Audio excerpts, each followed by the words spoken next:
Wait for it, and we are now live. So, hello everyone, and welcome to the Geek Battle Show here on the Geek Battle Gaming, and Extreme Improv YouTube channels. Now, unfortunately, I have a shirt that has a little bit of green. I've just been on the Slam Jam Wrestling show, and so I'm a little bit transparent today. I'm a little bit see-through. Can't deny it. Now, we're going to be discussing all kinds of things, including new Star Wars, new Marvel, and some video game stuff, all kinds of stuff, and so much more after the intro. Welcome to the Geek Battle Zone. We discuss comics and puny minds are blown. We debate Marvel versus DC, Skeletor, X-Men, and Ron Weasley. Judge David slams down the gavel and Cap dreams of Henry Cavill. It's a Geek Battle stream, nerd rage as we assemble our Geek Avengers team. Welcome to the Geek Battle party. We are the Justice League and our Batman is Marty. Say hello to Tim as movies are greenlit. Every new movie, Dev's already seen it. Xbox, Star Wars, and Star Riders. He-Man, Star Trek, and David loves spiders. We battle as Marvel and Disney loves Blink, and we try to crown the Geek of the Week. It's the Geek Battle Show. Welcome to the Geek Battleground, where we use the Force and the One Ring is found. Cap is wrong about Resident Evil 6, and everyone watch out, cause oh shit is sick. Gerald and Tim and Diz will try to win at the Geek Battle quiz. David and Dave will confuse their crew as they dive in the TARDIS of Doctor Who.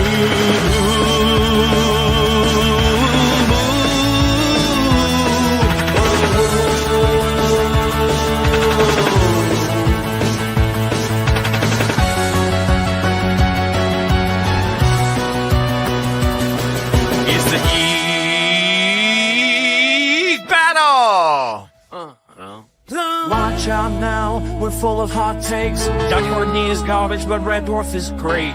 You love Sega, I love Nintendo, but in the Geek Battle, we are all friendos. Oh, it's a Geek Battle show. Oh, the Geek Battle show. It's a Teenage Mutant Ninja Geek Battle show.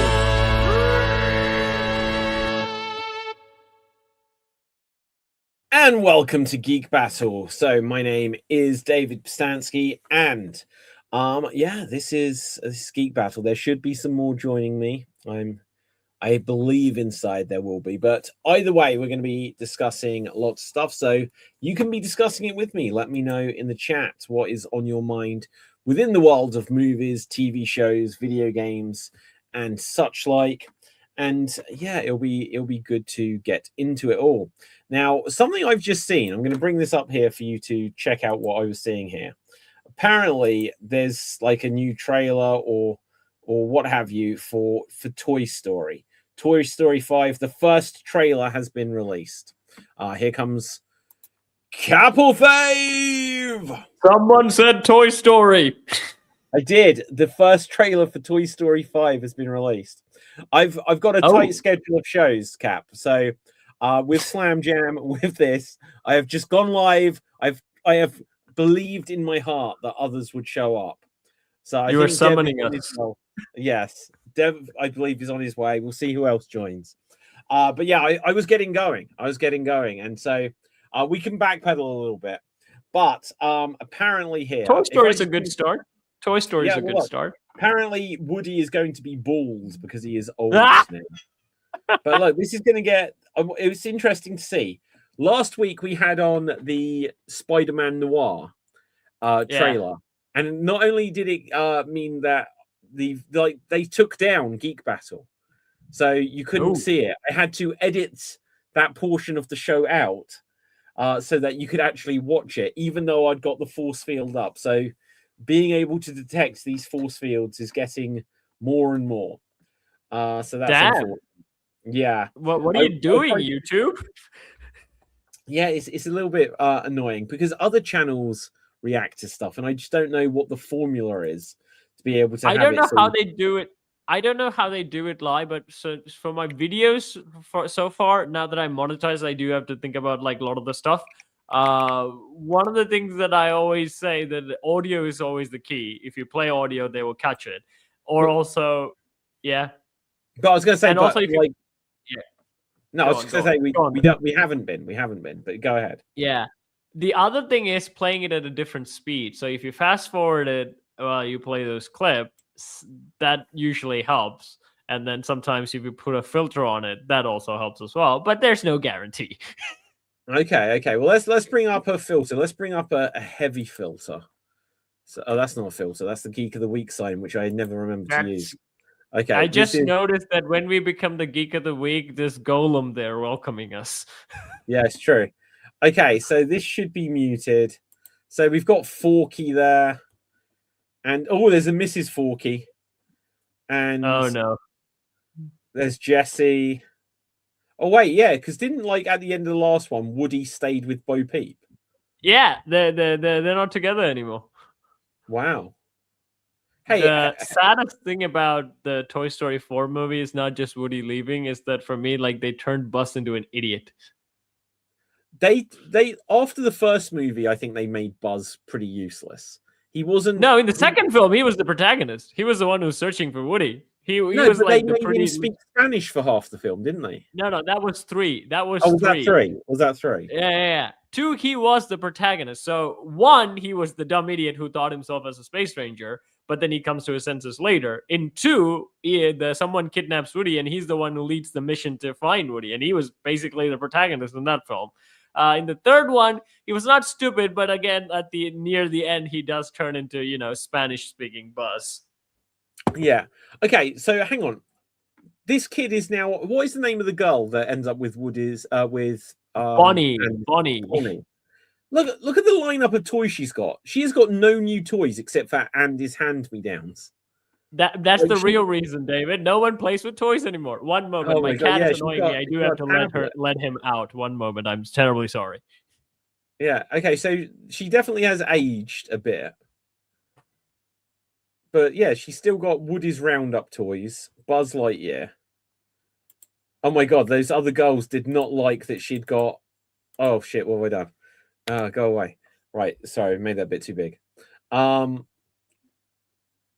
I think this will be a very smart storyline, but I'm pretty sure it's gonna be not that entertaining. Oh, what? So Buzz is still out? Sorry, not Buzz. Woody is still out there, just like checking in on his side chick, and like, hang on, Jesse. Bo Peep is listening.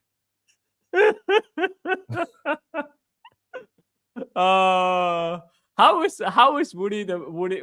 Okay, I make sense that why Jesse wants, but the Toy Story relationship is kind of weird because like the first time Buzz does his flying with style maneuver, Bo Peep says, "Oh, I found my moving buddy," and I was like, "Oh, what? You're with Woody?" Yeah, hang on one second. Look, they've literally made a joke. This is like, this is triggering. Look, Woody is now bald. And they've made a joke that is beaming light so much onto them, it's blinding them. Why does Buzz? Their friendship is actually the gluest thing ever. The biggest thing, like Buzz and Woody, is like the dynamic duo. But I think that went away after the third movie, I guess. Yeah. Well, for me, it's For me, it's even sad to say this because, like, the Toy Story was a perfect trilogy, and they should have just stopped. I know they did some specials, TV specials, and things like that. That's fine, but like for me, it shouldn't continue on. In my opinion, like I agree. Although I'd even go a little bit further than that. I loved the scene. It was such an emotional scene where they almost all faced their death in Toy Story 3. Yeah. But other than that, I didn't like the idea. To me, they shouldn't look. Speaking about Resident Evil and the problem that Leon is getting old and stuff like this. Yeah. There is no reason why Buzz and Woody need to ever get old. They can be like the Simpsons, just the same age. Bugs Bunny doesn't get old. that's that's the dilemma of the story that they proposed, right? In Toy Story, the whole thing, they're immortal, but their kids will grow up and they will get left behind. That has always been hinted upon since the first movie. The second movie is like the one that nails in. That's why like they say will just go and stay in a museum. But Woody gives it up, and then the final speech that he says, "Are you worried about Andy growing old?" And he's like, Yeah, I'll be happy that when it happens, and I'll always have my friend through infinity and beyond. And they yeah, had no, like a that's a really good point, Cap. yeah, and I hate the fact that like the whole message is ruined. They should have Yeah, just stopped at 3. Why? Why greed? Why? yeah, it is just great. Like there might be some good stuff in this, but I'll be honest, it feels like what are they still doing this for? I don't know why they're It, still doing this. it's the weirdest thing with What Disney hope that I for? always think they have like a catalog of movies that were really good, but they didn't do well when it came out. So it would be so great if they can, do sequels to those films, or they remake those films in a good way. But instead, they always do that cheap thing where we're gonna remake Aladdin. Why? Everyone loved the original anyways. Whatever you do Yeah. is not gonna go down well. It felt so weird when they came to that because they'd like remade Cinderella and they hadn't That done was Snow good. White. They hadn't done Snow White, but it suddenly went from them doing things that were like the Jungle Book, and it's like, oh, that was from the 1960s, to let's do things in living memory. Let's just take the Moana. Lion King and Mo. That's the height of it getting most ridiculous. Like for them doing Lion King and Aladdin, and obviously they did those before they then did the Little Mermaid, but they'd done Beauty and the Beast. It felt like, well, I remember these, so I Yeah, remember these the first time round. Why and have they they were skipped good, over so and they were much? so beloved. And the problem is they were you remember it, but you know how good they were. So your expectation is like this. Like Yeah, for me, but like Moana, that is the the most ridiculous. That isn't out yet, is it? no, it's coming out this year, I think. Moana remake. Because the original was it like 2016? Probably Oh, yeah, 2000. 2016, Yeah. and they're putting out in 2026. It is the weirdest thing is like they also announced the Tangled remake, which is an older film technically, 2010 old, not really old, but 2010 old. Like why is that not before more? Like It's because of Dwayne. He wanted to be in it, and like he looked at it's like, give me a fake chest. Stat. Build me a fake chest immediately whilst I still can do this. No one else will be playing The Rock. Has to be. I mean, I don't really get what are you going to do? The question is always like I know that some people say if you're remaking a film, follow the original. I always say I don't think that's a good idea either, because that's gonna be like what was the purpose of this remake anyways if you just just do the same thing. If it's a really old film, I guess that would be good. But if it's something that is really new, if you just follow the animated film, there was no point. There's no kid looking at a cartoon going, I wish this was real life. No Yeah. kid ever asks that. Yeah, I agree. This is Oh so, no. but let's think if Disney was like, let's make a live action movie of Atlantis, a film that nobody saw except for hardcore Disney freaks. And they would have been like, hey, that could be a good thing. Everyone would be like, I didn't know Disney did some sort of submarine epic. Oh, this would be cool to watch. And people would watch it because it's something new, but it's also kind of old. Yeah, no, I completely agree. That there's so many Disney classics. Okay, hang on. Disney classics. What ones have they skipped over? Black Cauldron. Yeah, well, That would have that's been what I so mean. good. Okay, so here's the list. So they've done Snow White, ruined it. They did Pinocchio. That wasn't. Yeah. I didn't mind it. I don't think a lot of people liked it. I didn't mind it. Fantasia I never obviously cared wouldn't for work. Pinocchio. Dumbo, I don't think was very good. Or am I wrong? They haven't done Bambi. Tim Burton. They are going to do Bambi. They announced should it. do Actually, they're going to Bambi. do Bambi. Yeah, they should do Bambi. That one, I have no idea what that Another. is. Well, but with David, what do you think they're going to do with Bambi? It will be another Lion King with expressionless deer instead of lions. No, didn't they learn on Mufasa that they gave them expressions? It didn't help. It didn't. Oh, I mean, it helped a little bit, but still, it didn't help. I don't know what any of these films are. Fun and fancy free. Wow, it's just like a Mickey Mouse show, right? Okay. And then Cinderella they've done. Alice in Wonderland they haven't done. They done. Tim Burton's Alice in Wonderland. Oh yeah. Oh, I don't count that. But that isn't a remake, is it? It's just a different version. That is one of the coolest things I will say, because it didn't follow like the original. They did their own thing with it, and it was actually really good, and I enjoyed it. Yeah, I think they should I think that one they could actually do a Disney remake, but Peter Pan they've not done. Although there's other versions of Peter Pan. Lady and the Tramp they did do, and I didn't mind that with the real dogs. No, I don't like Tramp being a small dog. Tramp should be a big dog. Now, this is where they did Maleficent, right? Sleeping Beauty. Yeah, they did 101 Dalmatians they've done, and they did Cruella. Sword in the Stone. Do people really want that? Yeah, I think that would be like King Arthur. It's actually King Arthur. You don't need to remake the whole movie. You can just do a story of King Arthur and just call it Sword of the Stone Part 2 or Sword of the Stone alone, and let's do a King Arthur movie. I get one of the biggest crimes when it comes to Maleficent. When Maleficent 1 came out, I didn't really mind it because like they did a villain-focused story, and I was like, yeah, that's fine. Showing like mom's love over like true love's first. Then Philip, they didn't talk much, so I was like, that's fine.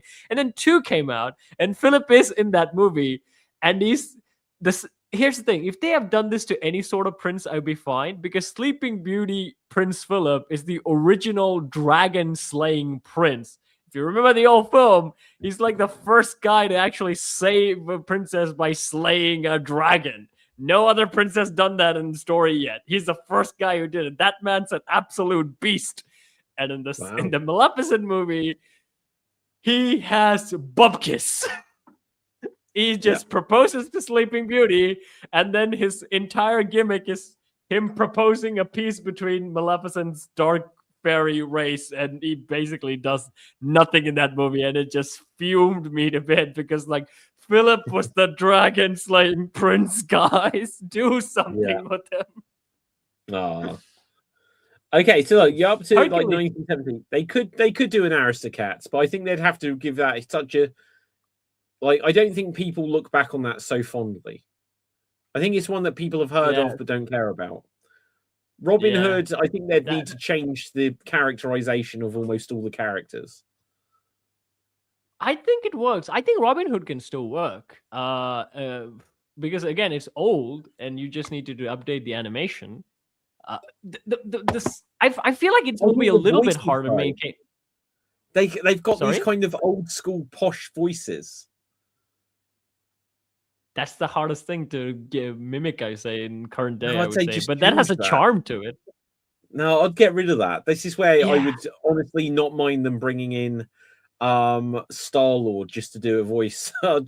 just change it from the original. I don't mind if it's Chris Pratt again. Yeah, but David, would you rather have like the Robin Hood? Like you can't play scenes, you'll get copyright strike. But there's like scene with Robin Hood when he's about to be executed. Again, this is a fun Robin Hood fun film, but then suddenly it gets all tragic, and he's like with that posh British accent. He goes like, "I love you, Maid Marian, and I always will." And he's like, oh, like, why am I feeling towards this fun movie? It's like suddenly somber, and it is the accent, I would say. I think a lot of the stuff they just need to bring back. I prefer like if they do it like a very much classic medieval accenty things, because like there are some movies where you don't need to do that, but I much like to prefer some Shakespearean stuff. It's kind of fun to say well, that. that's an interesting point of view, because to me, that on the Robin Hood one makes it feel really unaccessible to kids. And then another one that I feel similar about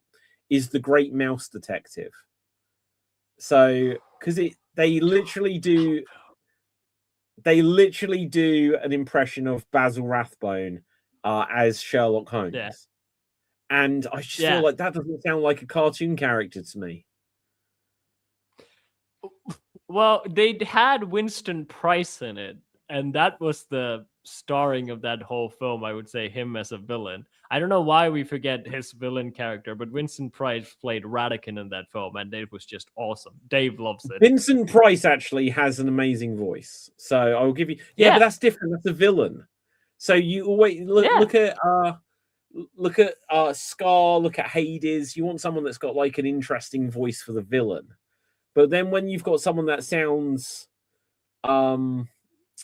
like too upper class or too serious for a hero in a cartoon, I think I struggle with. I think you can still do it. I think that's the problem, David. They've been doing underdog stories to death now that I'm annoyed of that. Like that's one of the things I actually hated when they made like Mufasa like an orphan underdog story. It's like, why? Why do you need to do that? He's voiced by James Earl Jones. His name literally means wise king. So just make him fucking bloody loyalty. Okay, so that's a good point, because I haven't seen Mufasa. What does his voice sound like as a young lion? Not James Earl Jones. It's voiced by a guy. It's a new actor. Like as a teenager. Like this is the problem. It's like, Luke, I am your father. Like, what did he sound like? Did he come out of the womb sounding like that? How does someone develop that kind of voice? Puzzling. Wait, how did Keith David sound in the Thing? Keith David in The Thing? Yeah, he's the last survivor. Yeah. Like, why? What does his voice sound like now? Because he also has like one of those, gravitas voices, and he has often portrayed cartoon characters with that like gravitas voice. And that Thing is the only film I remember him being young. So that's why I'm asking, like, how was his voice compared to his modern voice roles? In The Thing, he's great. I think that was his movie debut as well. In The Thing and They Live, they're the main two things I know him from. What's he done recently? What else has he done? Animated shows. Really? Animated shows, basically. He's just has a repertoire. He played Spawn, a lot of video games, and also a lot of cartoons like Gargoyles. And there was one other cartoon that's also pretty famous. He was also in Community, a lot of TV and also movies. He's just been like a character actor, weirdly, with like one of the greatest voices ever. Yeah. Okay, what other actors have got great voices like that? Because I can't. James Earl Jones obviously is Morgan Freeman. Yeah. Like they are the two voiceover champions of existence. Although I would say Morgan Freeman is a bit more different than James Earl. So like James Earl Jones' voice is more like, the gravitas voice. Like that's the man's voice. Oh yeah, okay. So like, if you hear that, you're like, Morgan Freeman is like that knowledgeable, wise. Yeah. Okay, but who else has got the great voice? Okay, so who's got gravitas then? Yeah, Keith David does, and then Jensen Ackles is a modern example. The other one I would say maybe Benedict Cumberbatch, because he did voice Smaug. Yeah. No, yeah. I would say his voice has got gravitas. I'll ask AI, see what it comes up with. Lawrence Fishburne. Lawrence Fishburne also has a good gravitas. Do you know what? I've watched 2 films in the last week with on the strength that Lawrence Fishburne was in both of them. And they were both terrible films. And he was barely in either of them. I think Lawrence Fishburne is in the phase of his career where he's like, Yeah, you can put me into that movie because it'll get it greenlit. So they've got like a name star in it. I'm only going to turn up for 3 days on set because twice, Yeah. 2 days in a row. I'd literally need to look them up to tell you what they are. Lawrence Fishburne. I'll tell you what these films are because they are both definitely recent ones that he's done. And he turns up, he does his thing. His acting's still good, but it's like, but the Yeah. films were terrible. One of them was called The Astronaut. Have you seen it? I think it's no. Kate Mara. Yeah. And then oh god, he's got a whole page of acting credits. Let's have a look. He was in The Witcher. He was in the terrible season of The Witcher as Regis, and everyone's like, "What the heck?" Okay. Here's the thing. Lawrence Fishburne is a great actor, but the character they gave him was Regis, and I was like, "Huh? I get the voice, but the look doesn't fit a vampire at all." Yeah. He's okay. like the Regis in the. Go ahead. Yeah, there you go. No, Regis in the Witcher games is like a very slender person with the, like a front bald head because he's been off blood for years, but he has that wise voice to him, but not in sense gravitas, but wise voice to him. But when they put Lawrence Fishburne with like a hairdo, and I was like, "What the heck are you doing, Witcher?" Oh, Grok was unable to reply. This is why I should use Copilot. Okay, but anyway, so very quickly, whilst I try to get AI to tell me some actors with gravitas. So these are 2 films I saw this week. The Astronaut. So Kate Mara, Lawrence Fishburne. I'm like, okay, sign me up. Let's see what this is going to be like. And do you mind a spoiler for this? This is a film that is not worth watching. Okay, good. So yeah, I don't care anyways. The beginning of this film, she is an astronaut and she has crash landed back to Earth, and there is a hole in the side of her like shuttle in the pod that she's come down in, and her mask is like damaged, and it's like she's barely alive and she's in hospital. And then when she's in hospital, there's like a pen or something, and she points at it and it floats on its own, and that doesn't. Oh no, I can't hear you, David. Sorry. As I put that down the pen, so I knocked the mic.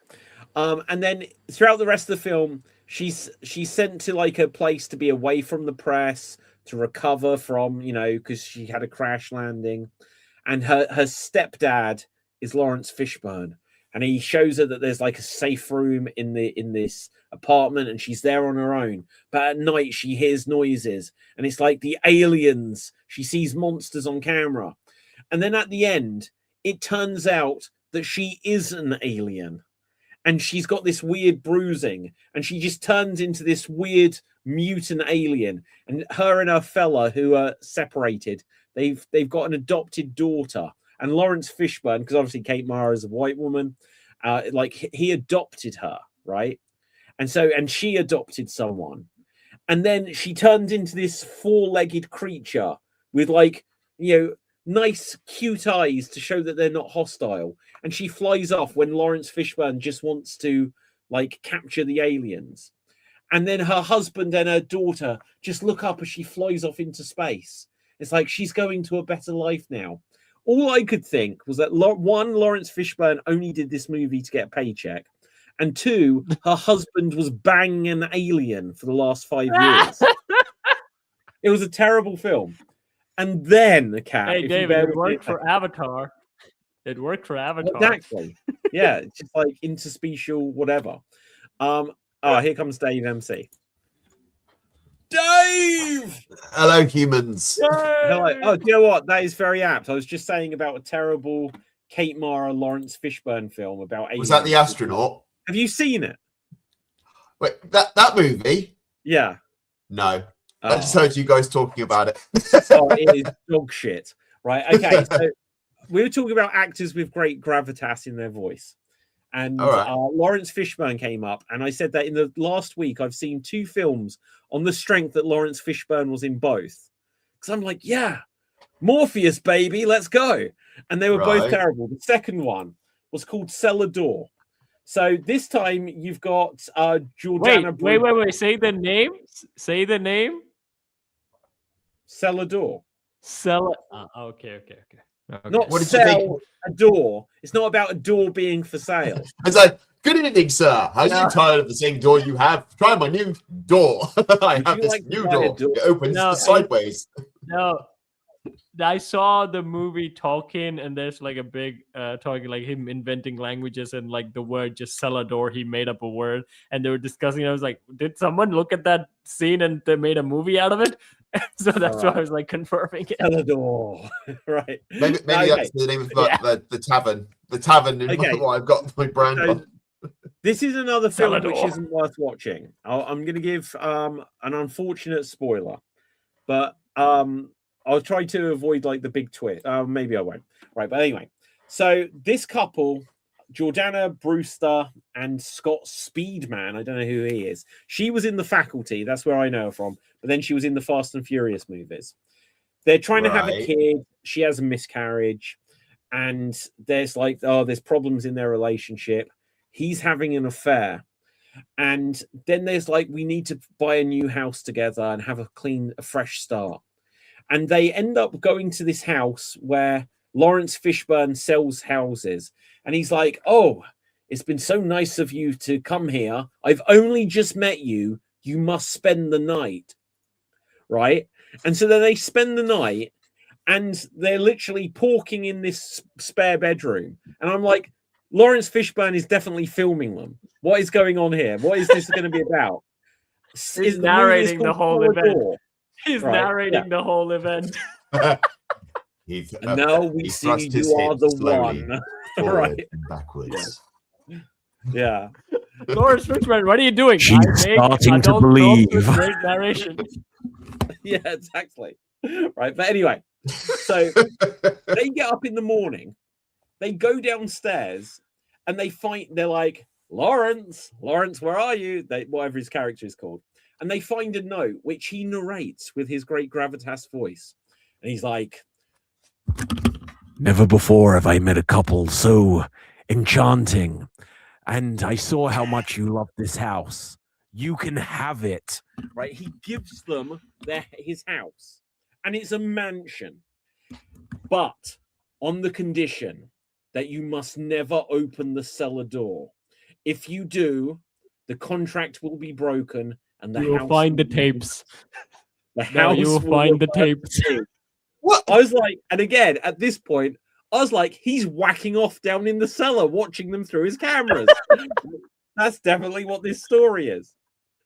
And so then, spoiler, Lawrence Fishburne just isn't in the film again, ever, at all.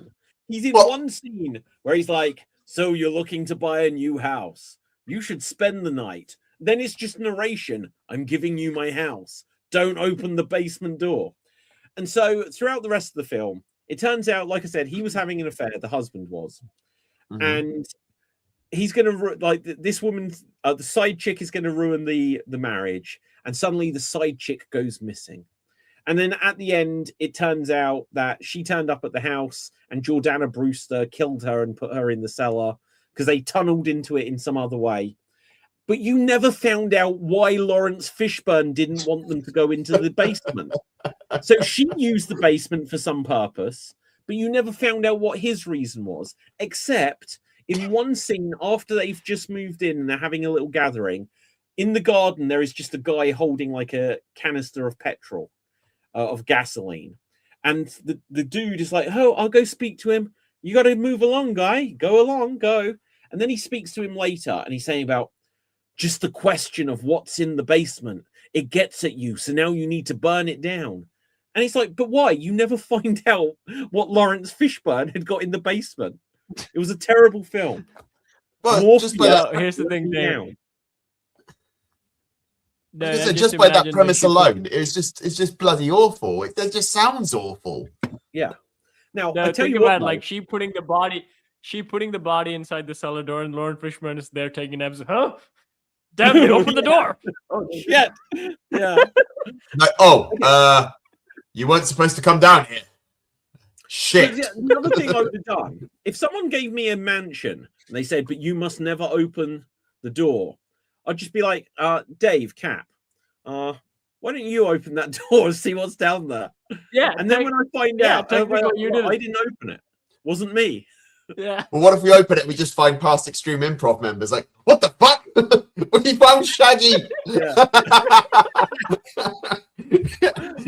And David goes, in you go, and then shoves In the you you two go in there now. Yeah. I'll bring you up for Revenge of the Werewolf. Go. He's not coming back. Do you remember Goosebumps though? Had a story called it came from the basement or whatever. Well, don't go in the basement. Yeah, don't go in the basement. Yeah, right. So I thought it was going to be something like this, where there was going to be something cool down there. But Lawrence Fishburne had no purpose for this basement ever. It was pointless. The most interesting thing about that basement that it was belonged to Lawrence Fishburne. That's pretty much it. That's the interesting thing about that basement. Yeah, I agree.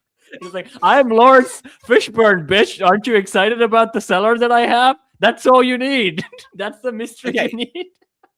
Coming back to our question that led to this, though. What was the question? Gravitas. What actors have got really good gravitas in their voice? I also James Earl going to Jones. throw in. Yeah, James Earl Jones is the ultimate one. Yeah. We have James Earl Jones, Lawrence Fishburne, Keith David, and Jensen Ackles, modern example. And also, I'm going to throw in the guy who voiced Optimus Prime.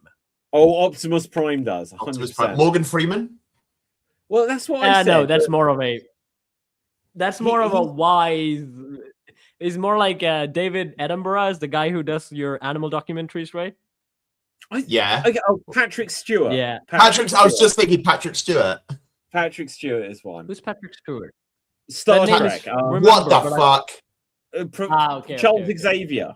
Yeah, Captain Picard. Okay. So, yeah, any of these Shakespearean actors, you shall not. Ian McKellen. Yep. Who else has Ian got McKellen. gravitas? I think Dirk Jacobi does. The guy from Lord of the Rings, Elrond. Sam, what's his face? Sam Worthing? No, that's not. I That's don't not know him. his name. But... Shit! God. I know who you're talking about though. God. So no, that's his daughter. Weaving. Oh, Hugo Weaving. Hugo Weaving. That's it. Yeah. Red Skull. I was trying to think. What was his daughter's name?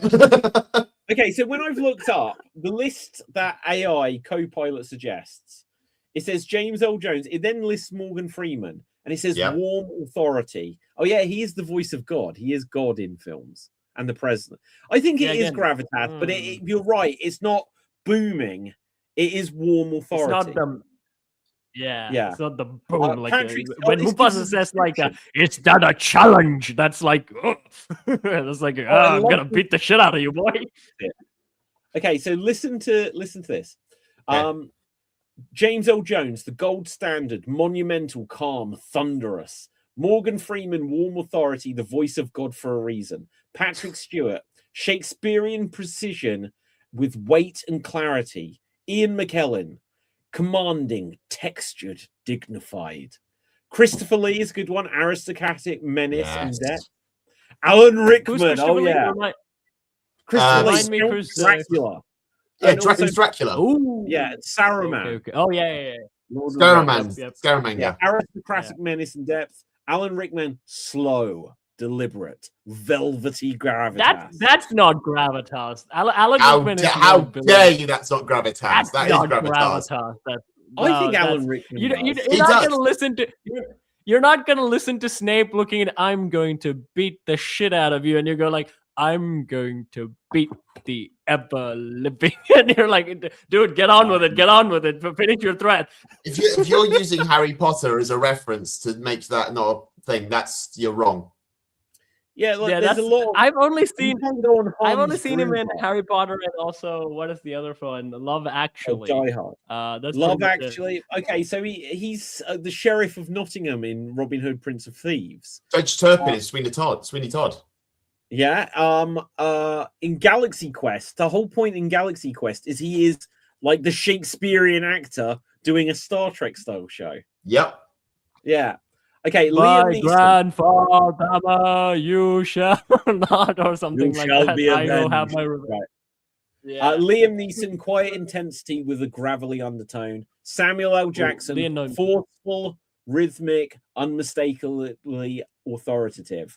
Mhm. And then it doesn't give well, let's just bring it up actually, because you can see what pops up that stands out to you.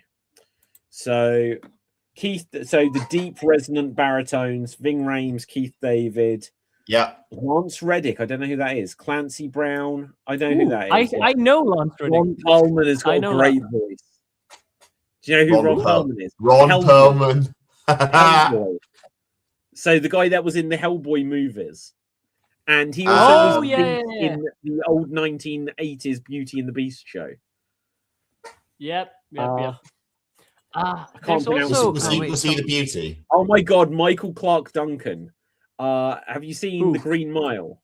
He played John Coffey in The Green Mile. He was also he was Kingpin, I believe, in Daredevil with the Ben Affleck one, right? Yep. He for animation's sake. Do you remember like Kung Fu Panda? He was one of the rhinos. Oh yeah. I do know him. Again, like the Daredevil example is also a good one. He was in a lot of cartoons as well. He voiced a lot of cartoon characters with like strong voices. Again, it has a very like all of these actors have like a very strong voice actor presence in like in animated movies as well. Yeah. Forrest Whitaker, the other one, has a really good voice. Who? I wouldn't know. Forrest Whitaker. Yeah, Forrest Whitaker. He went to the same drama school as me, but he was in Panic. Well, I say that he went to the American branch of it at the time. Yeah. He was in Panic Room. Oh God, was it The Last King of Scotland and stuff like this? No, you'd recognize him. Oh, let's bring it up. Right, so Russell Crowe. Russell Crowe also has gravitas. I can't take Russell Crowe seriously. Well, after less miserable. Okay, look, you recognize Forrest Whitaker, right? Oh my God, have you seen Taken 3? He's like he plays the cop. He doesn't have a. He's playing a cop hunting Liam Neeson in Taken 3. Maybe it's Taken 2, but it's definitely Taken 3. The first Taken film, if you haven't seen it, fantastic. The second one, there is so many rapid cuts just so they don't have to show the extreme violence. But the third one is just terrible. And in the third one, Forrest Whitaker is hunting Liam Neeson. And in every scene, he's got a different cop quirk. So one time he's got like a toothpick. Another time he's playing like with an elastic band. And another time he's got like a yo. In every scene, he's got something different that he's doing. It was really bizarre.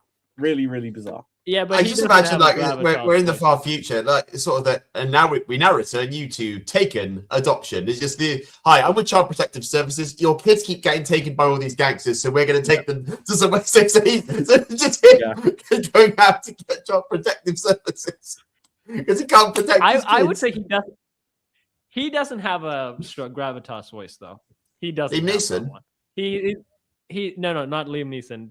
The guy who's playing with different stuff in every sort of movie scene that he was in, like the cop. Yeah. Because his voice is more graggly. It's not really commanding. It comes. Oh, I know him in The Phone Booth. I think that's the movie that. Forrest Whitaker? Your partner. Yes. Yeah. I don't think his voice is quite gravitas in the same way. I'd have to hear his voice. Would you say Anthony Hopkins is? Is Anthony Hopkins on this list? I didn't see him. Anthony Hopkins, yeah. I think Anthony Hopkins worked. He was Odin. Yeah, exactly. And Hannibal Lecter.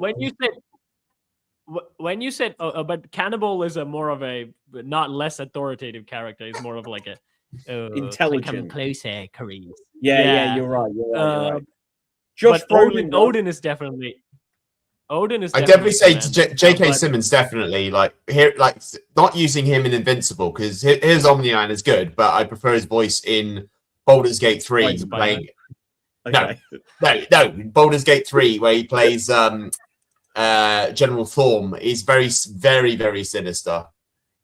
In that one, he's like Omni-Man very also sinister, works. very good. Omni-Man- Yeah, I'll take me wrong. He's good as Omni-Man, but when I heard him as General Thorm, Ketherick Thorm, Oh, it's got some women here. pretty good. Kate Blanchett, Tilda Yeah. Swinton. Hugh Laurie when he does an American voice. Hugh Laurie when he's playing Dr. House. But Hugh Laurie when he's being himself, I don't think is quite the gravitas. You know what I mean? Yeah. Not Dr. House doesn't have gravitas either, but Kelsey Grammer does. Kelsey Grammer is the Oh my OG God, yeah. narrator voice. Is he on this list? Yeah. He's not. Is he? No, He's no. Okay, look at it. the ocean. Orson Welles, Charlton Heston, Laurence Olivier, Peter O'Toole. Obviously. Oh my God, Peter O'Toole. I'm 99% certain, unless I'm remembering this wrong. He is in the old, like 1980s Supergirl movie, right? I'm sure it's Peter O'Toole, and he's like in the Phantom Zone with Supergirl, and she's like, "I can't do it." And he's like, "You can!" And it's got. I love that line. I don't know if I can. I'll have to find it and send it to you. But she's like, "You can!" And it's got like this great gravitas. Like I can't deny that. Jeremy Irons. Jeremy Irons, who's also not Yeah. on this list. Yeah, that's Yep. on the list. Yeah. Oh yeah, he's got a great voice. Oh, he's in. So, I think the only reason Pedro Pascal's there is because he's done everything. Oscar Isaac, Idris Elba's got a good voice. Yeah, won't deny Ooh, that. Duffy Bring is there. Oh my I God. don't know how you pronounce his name. Mads What? Mikkelsen does. Giancarlo Esposito. That is Gus Fring, isn't it? From Breaking Bad. You know, he was in The Mandalorian, like the one with the. Yeah. I know Bad who boy you're in talking. I know you're Mandalorian. talking about that. That's not gravitas. That's not gravitas. Yeah. Yeah, I'd say. Actually, yeah, I'd say Breaking Bad. Gus Yeah, Fring, I would say is. in The Boys. Yeah, I've Does seen he him- play the CEO in The Boys as well? I remember him from that. It's like, we Possibly. are a pharmaceutical company. Again, more intelligible, more than, you know. Yeah, okay, that's a fair point as well. Voiceover legends. Who's Optimus Prime? Peter In a Cullen. world, whoever that is. You know who that is? Just where it says "in a world." He is the voiceover guy, isn't he? Okay, yeah, he's up there with James Earl Jones. That voice. Wait, Can't think who Frank Welker is, or any of these others. Frank Welker. Oh, I Tony know. Todd. Oh my God, Tony Hang Todd. on, I know Frank Welker. Hang on, let me just double check I'm right. Yeah. He's Rico. He's Rico, I think. I think No, he's but Rico. Tony Todd in the Final Destination movies is like the mortician that knows about everything. Oh yeah. Oh Ah, yeah. He's got a Is that voice. it? Just briefly He's quick, got a where is it? voice. Fuck. And so Jekyll, Bailey's Comments, Other, Wonder I would Dog. say. Can you consider who's that? Who's that guy? Damn it! Why is this? Michael Douglas? Can you consider that? Michael Douglas? Is that a gravitas? No, I don't think it is. Because Michael Douglas, he's higher. I don't know. He's higher register to me. Although, okay, here's the thing here. You know that Morgan Freeman has more like a narrator wise voice, right? That Yeah. also applies to Val Kilmer because he voiced God in Prince of Egypt, and that was superb. I didn't even know that was Val Kilmer. Then someone pointed out God was voiced by Val Kilmer. I was like, what? That's his voice. Okay, hang on. Now the last category it's got here: Okay. women with immense vocal authority. Because the only other women on there, it said Tilda Swinton and Viola Kate Davis. Blanchett. But it's got Kate Blanchett's women. So Viola Davis, yeah. Yep. Imelda Staunton. I've literally seen her live. I can't remember her voice being absolutely commanding. Glenn Close. Is Sigourney Weaver's voice commanding? Firm. Maybe. I don't know who some of these are. Angela Bassett. Who were you in this? Oh, you were Frank Welker. Yes, I see who he is. I was right. He was Megatron in Transformers. Oh, well, there you go. Oh, yeah. He did a lot of grouchy voices. Actually, he was also Rico, I think, in Penguins of Madagascar. And Shaggy. He was Shaggy. Oh, in my basement, he was in Extreme. Yeah, he's the one in your basement, David. Yeah, it was Shaggy in Scooby-Doo. Yeah. Which cartoon? Well, I see. Hang on, let me see. A lot of Scooby-Doos here. Hang on. Quite a few of them. Hang on. How was he Shaggy? Oh, no, Like, no, Shaggy sorry. has been I lie. Matthew- Sorry, I lie. Yeah. I lie. He was Fred. Yeah. Oh, That wait. makes sense. Fred in Scooby-Doo. Yeah, Fred Jones in Scooby-Doo. Oh, wait. Is he the guy that Fred's does... also- is he in Futurama as Nibbler? I think so, yeah. Oh, my God, that is... So, Nibbler in Futurama, do you know who I mean by this? Yes, I know who you're talking about. He has got the best voice in the world. So He has, doesn't he? before Family Guy did that, the little baby Susie is voiced by Patrick Stewart. You had in the first half a dozen episodes of Futurama, you had this little alien, and it would poop, and its poo would be like starship fuel, and the voice it would make would be like that kind of thing. And then suddenly, in one episode, you suddenly see that people like Leela follows it. It's like, where's Nibbler disappearing to? And it turns out he's from a secret race of aliens that are to save the universe. And suddenly he speaks like this: I am here to save you all. And it's just like this amazing voice. So yeah, I second that one. Okay, so one that does not have commanding authoritative gravitas, but it's definitely a good character voice. Is that none of you have seen Seinfeld, so Rob is probably the only one who recognizes Jay Peterman from Seinfeld, but his voice is so good. Like it's American who says a British accent, more like Kelsey Grammer, but it's so good. It's so good. Jay Peterman and someone Seinfeld. talk about Seinfeld, I'm actually going to eat my shoes. You don't like Seinfeld? Rob. No, I'm just fed up of hearing about it. As never much as see I've it, heard sorry. about it all these years that it gets spoke about, I've never once had the inclination to go and check it out. No, I haven't I either. It's like, watched it. no, I had a mate yonks ago. He just went every day of his life. He went, "Hey, in this episode of Seinfeld," I'm like, please shut up. I have What's that friend a Rob? million other things to think about. So here's something What's that that friend we Rob? can think about here. Now I'm going to bring up the harsh Dave. Last week, the Spider-Man Noir trailer got the show completely taken down. I had to edit it out. No Right. way. So here is the harsh trailer. We'll see what happens this week. Oh, this This one. is Yay. Mandalorian and Grogu. Let's check out what we think of this for however much of it we can see. Oh, provide. Oh, Something I think that's a bit dodgy about this, though, is how many people just haven't watched the Disney Plus TV show. And they're just going to be like, "Oh, I've heard of this." So this is the Baby Yoda movie. yeah. Yeah. Oh, it's Yoda and Boba Fett, and that's They're it. gonna be like, what?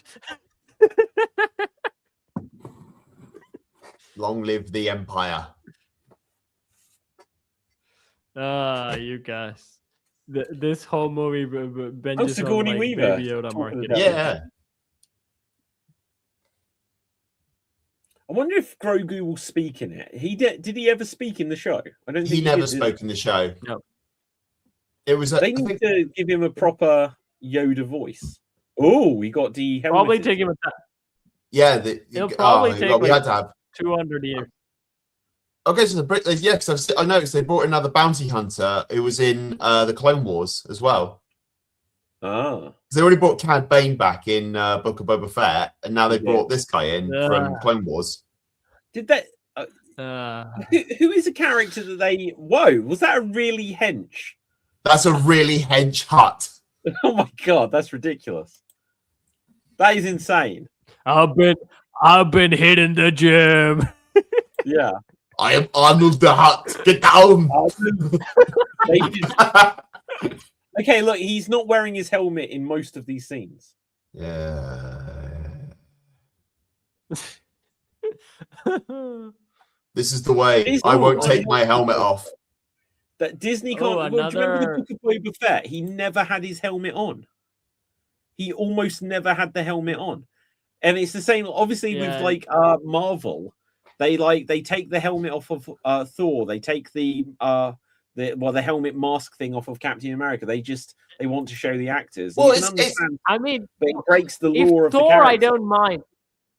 Thor, I don't mind much because his helmet just on top of the head. It doesn't really cover his face or anything like that. And it's not that really cool or bad to that identity. But Mandalorian helmet is cool and it has a mystique to it. Well, and that's the thing. It's out, like it's the creed. It's the creed that he follows. Exactly. So how are we supposed to feel about it when said, "Oh, I follow this creed. I never take my helmet off whatsoever," and then he immediately takes it off. Well, yeah, exactly. It would just be like if they did a vampire film, and it's just like, oh, he just goes out in the day now. It's just like it would completely break the backstory and history of the characters. I'll give Mandalorian some credit. Like the first season where they showed a shot of him when he got the food given to him, and he watched the kid in the playground. When he took his helmet off, we didn't see his face. I mean, yes, we know it's Pedro Pascal kind of under the helmet. But the way they cleverly did it and how it was shot worked. And it wasn't until like the end of the season where they said that when the droids, the assassin droid said, I'm not a face. Like you can take it off in front of me. We still should not have seen it. Like we should not have seen it. Yeah. You're saying it should have been like Master Chief. You're saying it should have been like Master Chief. Every time he takes off his helmet, the camera cuts away to something else. No, it makes sense. Yeah. Like because immerse us in the world of Mando that he can't take his helmet off, so we can't see his face either. And then that gives the reveal for season 2 when Grogu takes the helmet off. When he takes the helmet off for Grogu, there's much more weight and impact to it. Well, so I'll tell you what. If they, because that made sense when they did it in that point with Grogu. Yeah. If they were going to then say, well, this is the movie. It should have been a big thing at the end of the movie, and that's it. And if there's going to be some final fight or something where he takes his mask off, whatever. But if they were wanted to tease it in the trailer, it literally should have just been that he's down on the ground and someone goes to remove it and we don't see. Yeah. Because absolutely. They're banking on people watching this trailer and go, Mr. Fantastic's in it. I love that last. No, it didn't happen. Yeah, it's like Mandalorians take their helmets off pretty much 99% of the time. But then if you've got these ones that follow the way and have a creed, follow it to the fucking letter. Don't world break it for us. Yeah. I would say that David, I know one girl who would watch a damn anything for Pedro Pascal, but like that's the only person I can think of. Oh, it's Pedro Pascal. She's the only one I could name, but other than that, I don't know. If these fans exist, they could be. I don't know because I know one. So talking like the trailer, I liked the look of it, but I feel like since we haven't had this is going to be like the first Star Wars movie that we've had since the Rise of Skywalker. Yeah, and I feel like I liked it. But I felt no hype for it. Do you know what I mean? Yeah. I think it died. So here's the thing. First season comes out. Second season comes out where he gives up Grogu. Then it should have been a movie. but they didn't. It should have just been at the end of it. Takes it off. And it's just... No, God, you were saying... Yeah, so they did first season, I think, which was brilliant. Second season, he gives up Grogu. Third should have been the movie, but instead they didn't do it. They did the Book of Boba Fett, and they also did the season as well. I already lost interest by that point because I didn't really care afterwards. Sorry.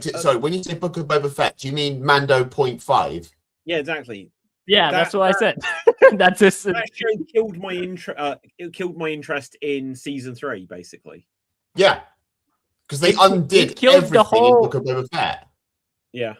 It killed everything that they built by Mandalorian. Just again, I hated Boba Fett a lot because in that series, someone tries to kill him.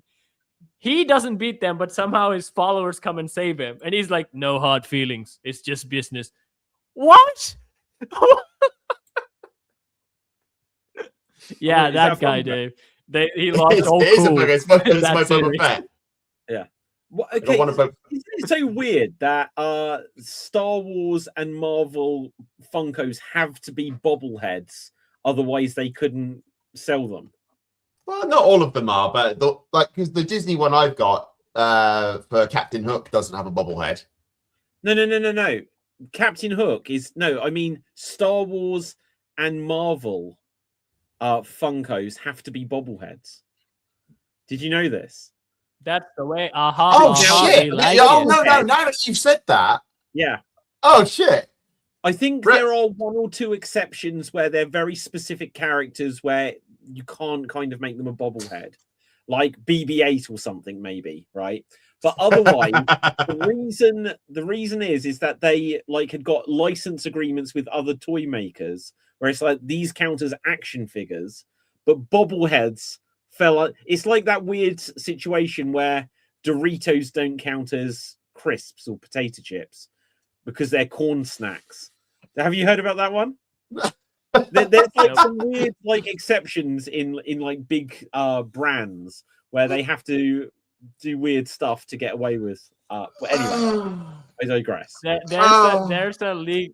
Recently, I watched a which I'm not gonna repeat here because like there's a stand-up video I thought, which was really funny. It's like technically, well, I don't even shouldn't say this. I'll say this after the show actually, but it's really funny. But it's also a law technicality, which is really funny in a real world scenario. Okay, so there's a couple of things I want to get people's reactions on here, just very quickly. Oh, so first of all, Cap, I need to get your reaction to these pictures of Brendan Fraser, just to see how you feel about your hero.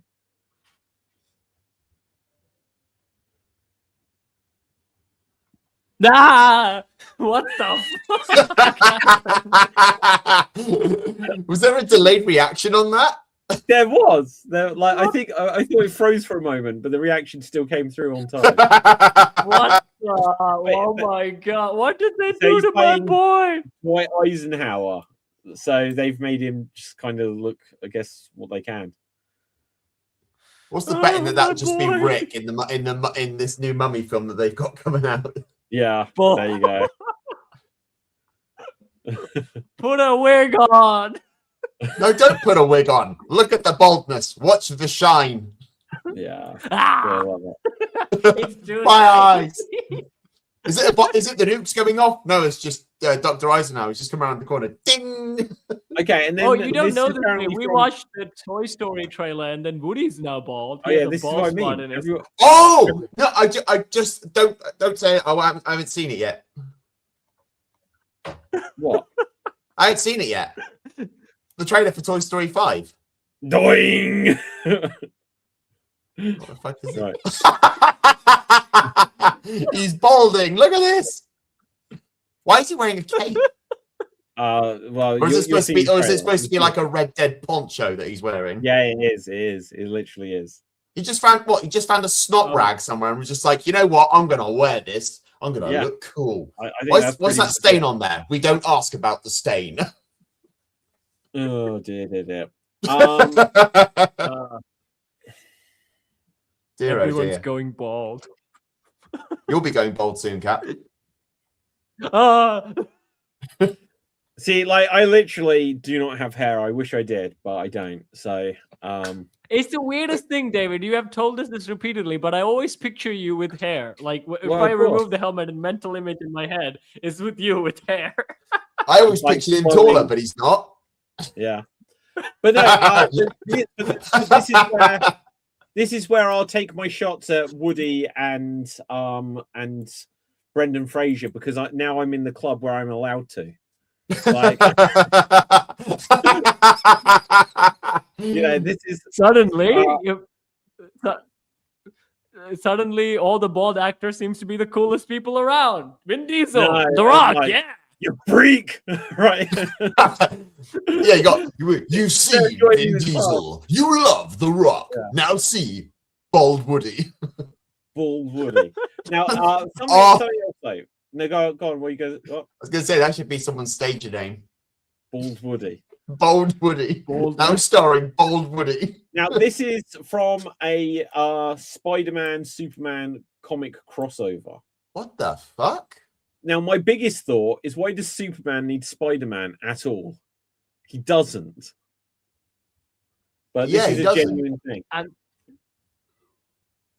I mean, could have been a crossover event, right? I mean, Yeah, they did a crossover event a couple of days ago, like Yeah. a massive Ah. crossover event with the Absolute series that DC's been doing.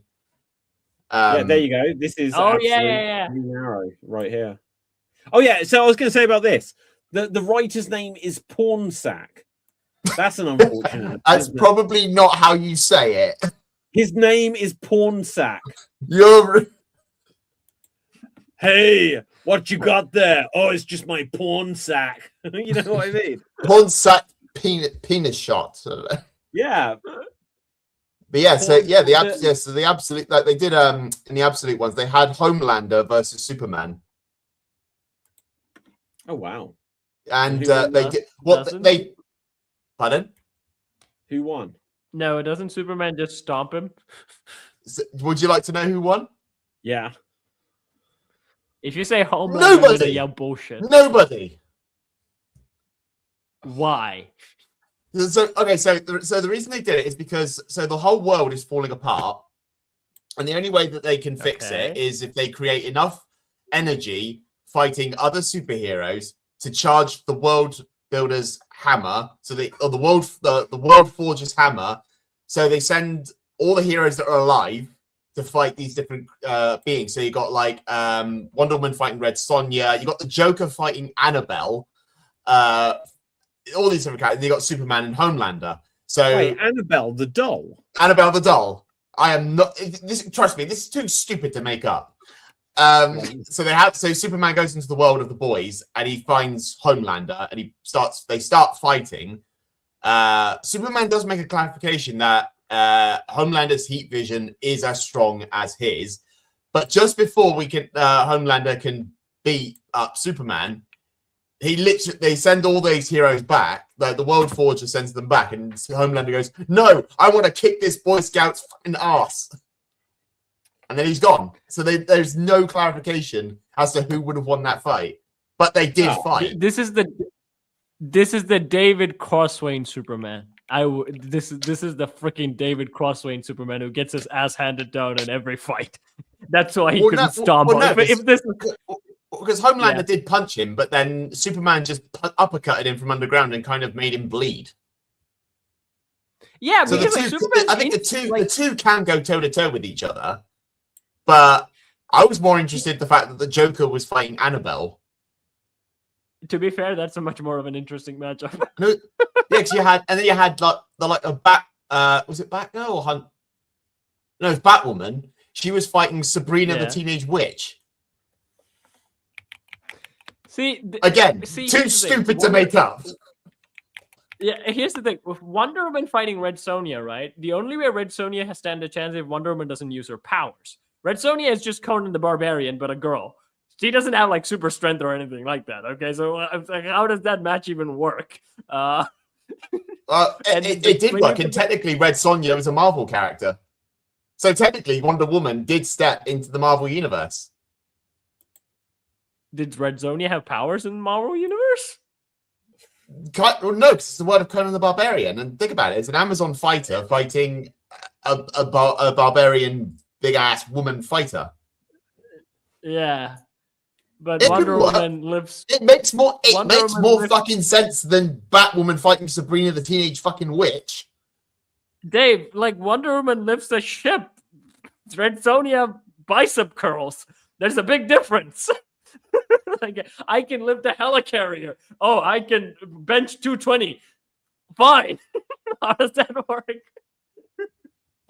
Don't ask. I gave you the reason why they fought. They had to charge enough energy for the World Forger to charge his fucking hammer to fix everything. So if this fight was real, right? Like Superman and Wonder Woman in particular, so Superman goes, just keep punching me, and he's just like taking a massage from Homelander. Well, Red Sonja and Wonder Woman's also doing the same. Okay, right here. Okay, that's how we keep this up for a while. Is it charged yet? Okay, bye. This is what they need to do. But the Joker and the Annabelle one could be interesting. That was funny. That was just funny. And he actually makes a comment like the doll does move, and he literally because I think at that point, Sonya and Wonder Woman like burst in because the worlds are falling together, and Joker turns to them and he says, "That doll just moved. I swear that doll just moved." The funny thing is like when you put like horror, because like all these ghosts, demons, and things like that in horror movies, right? They use psychological warfare most of the time. How does that would work a complete nutso? Like, how do you psychological warfare a complete nutso? It's like, I don't know. Let's go, you and me right now. Let's go, you and me right now. Let's go. Right, I don't know what's going on. I was distracted for a minute. You're looking on the internet when I'm talking again, aren't you? I know. No, it's true. But I realized a minute and a half ago I'd lost the thread of what you were saying. And at a certain point, I was like, right, I'll dip back in. But now it sounds like you're about to get into fisticuffs. So we put up the point, like if Joker's facing Annabelle, because that's an interesting matchup, because most in horror movies, like these ghosts and demons kind of thing, play psychological warfare on regular people. How will that work against a complete nutso? So I'm saying, right, let me and Cap, we do this right now then. So what you're saying? What would the Joker be like if a ghost haunted him? Yeah, I think he'd like it. Yeah. Yeah, but here's the thing: he wakes up dreaming that his face went off, and he would be like, "Yeah, I do that on a Tuesday for real, not just dreaming it." Yeah, I did that already. Let's move on. But like, so the thing is, if you get something like Annabelle or any of these things, or Megan, or when you have like an evil doll or something. The people run away. The Joker would just go and rip its head off. It would be done quite quickly. You know, whereas people would be like, did that doll move? And they'd run away. Joker would just run. Because it's on one of the pages. He's just sat there without the Annabelle doll, just having a cup of tea. He's just sat there chatting with the fucking doll. Yeah, because like if you move a table, the other person, the sane person would be like, that table just moved. But Joker would be like, yeah, I'm crazy. Of course that table moves. He wouldn't just care. He wouldn't care for all the shenanigans. Okay, so guys, something else I've got for you here. We've got a few minutes left before I have to wrap things for improv. Where was it? Oh, I've lost it. So yeah, here's something interesting. Apparently, the voice of Amy Rose in Sonic the Hedgehog 4 is going to be Kristen Bell. Do you recognize her, Veronica Mars? Mm-hmm. Right, so she's going to be the voice of Amy. And the thing this had me thought, I was like, like, you know, she was Veronica Mars like 20 years ago or something. And I looked it up, and the cast of Sonic the Hedgehog, the youngest one is the one that the guy that plays Ben Schwartz that plays Sonic is 44. Everyone else that plays these principal characters are between 44 and like in their 60s. Like, why are they casting such old voice actors for this franchise? Because they're going to need to replace them by the time they've done like Sonic 6. Who needs voice actors? Who needs voice actors anymore? They don't get voice actors. They don't get voice actors anymore. They usually get celebrities to voice animated movies now. Most of the time nowadays, it's voice actors usually now end up being on games or like shows of like animated projects that comes off like in the indie circuit more than anything else now. So yeah, but Ben Schwartz isn't a famous celebrity. Could you imagine, like, if we're like sometime in the future, we got like a Sonic 10 or something, and Ben Schwartz is still giving us like the hype, young enthusiasm of Sonic, and then Idris Elba's just going, "Where's the matter? I gotta go fight Dr. Eggman." Oh yeah, this is what I mean. At that point, they would just AI his voice like they did with James Earl Jones, 54. which Disney owns. Idris Elba's like 50 something, 53. Everyone's quite old to be voicing Sonic the Hedgehog characters. It's surprising. Like how old is Chris Pratt? Yeah. Well, look, Keanu Reeves when he did Shadow. Well, yeah, he's like 63. It says. Yeah, Shadow is 63 years old. They have Idris Elba as Knuckles. That's the weird. I even made it when that movie came out. I was like, oh my god. Knuckles is the manliest character in the movie that came out this year because it was fucking voiced by Idris Elba. How Okay, does but this like happen? Sonic to me feels like a teenager. Hmm. I don't know how He is. Mario. He's I meant to would be say- 16. Okay, well there you go. So Chris Pratt is 46, and so even if you take a couple of years off of when he first voiced Mario, and he's completely wrong for it, but he's like Mario seems like he's in his mid-40s. Princess Peach, voiced by she's 29. You know, she could be a little bit younger for that character. She's older Charm than me. Day She's is older than me. 50. They've got a 50-year-old being Luigi. Jack Black, Keep it in your Bowser, he pants. can be any age. 56. They get okay. The guy playing Toad is 54. Although actually, Keegan, I didn't know that actor's name. He's really funny. He is really funny. I like him. You mean Bowser Q or Jr. Ryan? is 39. Keegan. Okay. Yeah, and then Brie Larson will be Princess Rosalina, and she's 36. Yeah, that's Yay! yeah. Okay, She won't be anything involved else in the press on your mind, guys? Yes. Tell me things. I played last night. I played Poppy Playtime Chapter 5. And Fucking epic. I don't even know what Poppy Playtime is. This on Steam? It's on Steam, yeah. So it's kind of like this company went under, all the staff went missing. You play the last employee, and you go back. You get a mysterious tape sent to you, and you go back to the factory. And you're chased by monster toys, pretty much. And I thought, like chapter, I think, did he mute it? No. Oh, I thought you muted. But yeah, so chapter 5 came out last night. I streamed it on the channel last night, and honestly, it really did really well because there was a lot of people on YouTube, a lot of people out there that were saying that there's a lot of leaks coming out. They leaked the image of a character who's called the Prototype. I never saw it. I stayed away from any leaks, any spoilers, anything like that. But no, it was good. There was good storytelling, nice new characters that we were introduced to, and we did get to see the Prototype.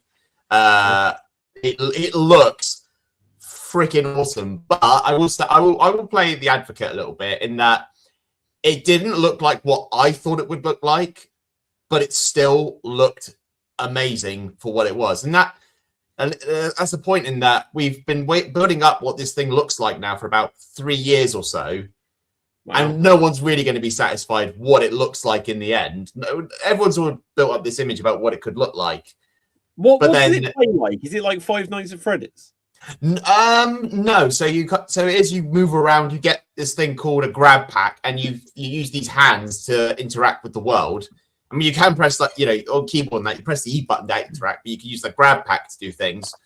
And then in chapter 3, they kind of expand the grab pack a bit more. So you get different types of hands. So you get like a pressure hand to jump higher, a flare gun, and all these sort of things for it. But each chapter is different as well. So like the first one is just walk in, get chased by the monster. 2, you do a bit more puzzle solving. 3 is really more puzzle solving. 4 expands the story a lot more, and it's really good. I recommend it to anybody, really. Okay, so what I've just found out is 1, the first one is free on Steam. Yep. And 2, according to How Long to Beat, the first one only takes 53 minutes to beat. Mm-hmm. Okay, I can get into this. The second one apparently takes 2.5 hours. It does. After that, the third one and the fourth one both say 5 hours. But if the fifth one's only just come out, it doesn't have a time. So how long did you finish 5? I did finish 5. I finished it in 4 hours. Okay. But that's because I was expertly using my expert puzzle solving skills to break the game and break the door. Because I found this out later is that I was just pressing buttons on one of these keypads and it just went like boop beep. So I was like, oh, so I pressed the right button the first time, and then I just used the sound. And then later, I was supposed to do this part of the puzzle, so I would go back and do the other bit, and it showed me the code anyway. I was like, oh, well, I already figured out the puzzle. I already figured out the door code, so yay! That's cool. Yeah, David, yeah. check out how long will it take? How long will it take to finish Detroit Human Becoming Human? That's 9 hours, isn't it? Wait, Detroit. What's it called? Detroit Become Human. Detroit Become Human. Yeah, I'd say definitely give, if anyone wants to play Poppy Playtime, as David said, it's free. Like the first chapter's free. Definitely go and check it out. It is a lot of fun.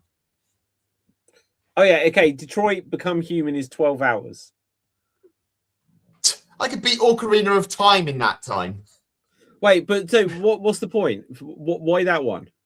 No, it's just I was like comparing like how would you feel about it, considering that most of the games I play, David goes like, it's too long, I can't finish it. No, 12. This game will also. I've heard that Resident Evil 9 is a significantly longer game than past ones. But even then, it's like 18 hours or 19 hours or something. So be it, right? That's fine. Resident Evil was fine. Like with Detroit, the problem is that you got many storyline options. It's not really a fun gaming game. It's more of an interactive storytelling game. So you have like every choice leads to different outcomes and things like that. Buy our new game. It's not really a fun game, but yeah, it's not. I thought it was gonna be something like more like, you know, detective adventures, like with like Sherlock and Black Sad and things like that. But it wasn't that. It was very story driven. I mean, Danny also played this game and he really enjoyed it because like he got all the endings and things like that. For me, I had a huge problem because this game shifts between characters through the story as you progress through the story. And the problem with that is that you can never play one character through his full motivation if you want all those characters to survive. When you go through the first playthrough, you're playing as the robot that hunts, you know, the robots that rebel or break away from the programming. But those robots are also the good guys, where you're playing as the good guys and then you play as this robot hunter. But you don't want him to actually find the clues because the good guys of that people will get hurt, but you don't also want them to get fired. So you're in this constant battle of, I can't fully do my role as this character because I'm shifting between perspective and I want all the characters to survive. And it was a miserable experience because of that. Okay. Right, guys, I'm afraid just because of timings, I'm going to have to begin to wrap tonight. Okay. But the one thing I will say, just because it came up from when I went to the main screen, it says here, The Witcher 3 Wild Hunt, 51 hours to complete. But if you want to do it all, it's 174 hours. Yeah, I ain't doing that. I'm just gonna play and hopefully annoy Cap as much as possible by playing it last. You know, I just wish either make the whole game, or just make a sequel. Because it really bugs me that it's like, oh, I want it. No, because okay, I will defend this game, dude. Because here's the thing. Here we go. This game is an experience. If you want to live in a fantasy world as a supernatural swordsman, here you go. Explore away. You have a plot. You can finish that game plot in like pretty easy, pretty fast if you just follow the plot. But if you want to explore and do all this fantasy shit that you like to do, then, you know, you got this entire world filled with mysteries and exploration and side quest. Have at it. Yeah, just make a sequel. He threw a ball I'm going to swing. You saying about playing as a fantasy swordsman in games, mate? Yeah. Fable 2, Fable 3, Elder Scrolls Morrowind, Elder Scrolls Oblivion, Skyrim, Remastered, Baldur's Gate 2, Baldur's Gate 3. They are also ridiculously big. They are also ridiculously big. I know, but they're not as good. Okay. The Elder Scrolls 5 Skyrim Special Edition. Main story, 26 hours. Completionist, 204 hours. I'm working to that. I'm working on it. Right, I just don't have the time. Right, but I wish I Fable did. is getting a reboot, right? Fable is getting a reboot. Right, and on that note, guys, Cap, where can the people find you? You can find me on Sword Beats, where I sing and dance, I throw myself in a bucket, and I work with puppets. And you can watch a brand new Valentine sketch, or you can watch me give Disney princesses as waifus to the Primarchs of 40K. So go check Sword Beats out, and you can see me here on numerous shows. Dave. You can find me here on numerous shows as well, and check out my YouTube channel, as I said earlier, where Dave MC Gaming, where I recently did a Poppy Playtime live stream of Chapter 5, so definitely go and check that out. There's a highlights video as well if you want to see the little bits of the moments from it as well, and there's other live streams that happen on Saturdays, Sundays, Mondays, and Tuesdays. Check out my merch store, and yeah, play Chapter 5, or play Poppy Playtime. And my name is David Psansky. Find me at Geek Battle on all the platforms, or most of the platforms. But follow Geek Battle and Geek Battle Gaming and the new Geek Battle channels, which are starting up very soon. So look out for those, but I'll give more details soon. Ooh. Right, and so with that, until next time, stay safe, always stay extreme, live long and prosper. May the force be with you. Nanu, nanu, and we're off the air.